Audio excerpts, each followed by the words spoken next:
ഇന്നലെ കണ്ട വാർത്തകളിൽ ഒരെണ്ണമാണ് വയനാട് ദുരന്തത്തിൽ സർക്കാർ കോടികളുടെ തിരിമറി നടത്തിയെന്നും ശവസംസ്കാരത്തിന് പോലും കോടികൾ ചെലവാക്കി എന്നതും.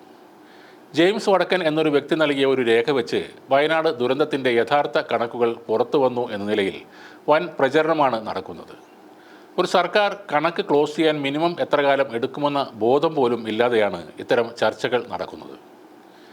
കഴിഞ്ഞ ഓഗസ്റ്റ് 9 കേന്ദ്ര സംഘം വയനാട് ദുരന്തം നടന്ന സ്ഥലം സന്ദർശിച്ചപ്പോൾ നൽകിയ പ്രാഥമിക കണക്കുകൾ സർക്കാർ കോടതിയിൽ നൽകിയിരുന്നു. തികച്ചും എസ്റ്റിമേറ്റഡ് തുകയാണ് അതിൽ കാണിക്കുന്നത്. വളരെ പെട്ടെന്ന് യുദ്ധകാല അടിസ്ഥാനത്തിൽ നൽകേണ്ടി വന്ന ഒരു കണക്കാണിത്.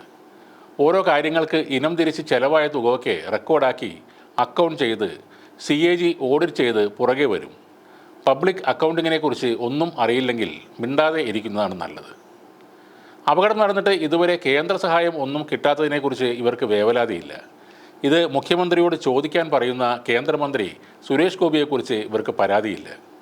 എത്രയോ നാളുകൾ ഊണും ഉറക്കവും ഉപേക്ഷിച്ച് അവിടെ പ്രവർത്തിച്ച സർക്കാർ സംവിധാനത്തെ ഒരു ചെറിയ വസ്തുതാ പരിശോധന പോലും നടത്താതെ പരസ്യമായി തെറിവിളിക്കുകയാണ് ചിലരൊക്കെ. ഇന്നലെ തന്നെ സോഷ്യൽ മീഡിയയിൽ കണ്ട മറ്റൊരു പോസ്റ്റ് ആരുടെയും ഉള്ള് ഉലക്കുന്നതാണ്. ഉരുൾപൊട്ടലിൽ മരിച്ചവരെ കൂട്ടമായി അടക്കം ചെയ്ത സ്ഥലത്ത് 2 യുവാക്കൾ ഒരു ഖബറിടത്തിൽ പൂക്കൾ അർപ്പിക്കുന്നതാണ് ചിത്രം. കാവ്യമുണ്ടുടുത്ത് കയ്യിൽ ചരട് കെട്ടിയ നെറ്റിയിൽ കുറിയുള്ള അവർ ഹാമിൽ ഇഫാസ് എന്ന സുഹൃത്തിൻ്റെ മുന്നിൽ ഓർമ്മപ്പൂക്കൾ വിതറുകയാണ്.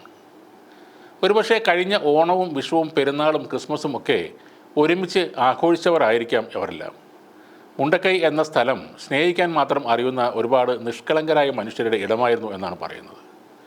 പുത്തുമലയിലെ കൂട്ട സംസ്കാരം നടന്ന സ്ഥലത്ത് ഒന്ന് പോയി നോക്കിയാൽ അറിയാം. അവിടെ മണ്ണിൽ ഉറങ്ങിക്കിടക്കുന്നവരിൽ ഹിന്ദുവും മുസൽമാനും ക്രിസ്ത്യാനികളുമുണ്ട്. അവരൊക്കെ അന്ത്യനിദ്രയിൽ ഒരുമിച്ചാണ് ഇപ്പോൾ കിടക്കുന്നത്.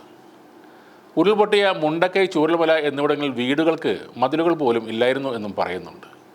അത്രയ്ക്ക് മതത്തിനപ്പുറം ഇഴുകിച്ചേർന്ന ഒരു പറ്റം നല്ല മനുഷ്യരുള്ള നാടായിരുന്നു അത്.